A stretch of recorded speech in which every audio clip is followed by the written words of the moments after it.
जे आता ते गुन्हा जो दाखल झालेला आहे तो आर्म्स ॲक्ट 3 आणि 25 नुसार आणि BNS 125 म्हणजे काय शस्त्राचा गैरवापर असं त्यांचं त्या गुन्ह्याचा अर्थ होतो. परंतु आज हजर केले तेव्हा 4 पैकी 3 आरोपी आज हजर केलेले आहेत.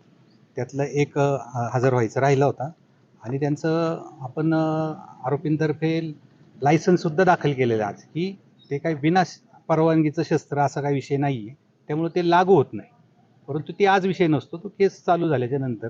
आजचा विषय त्यांनी 8 रिमांडची कारणं दिली की बाबा कशामुळं अजून 5-6 दिवस त्यांना पाहिजे रिमांड.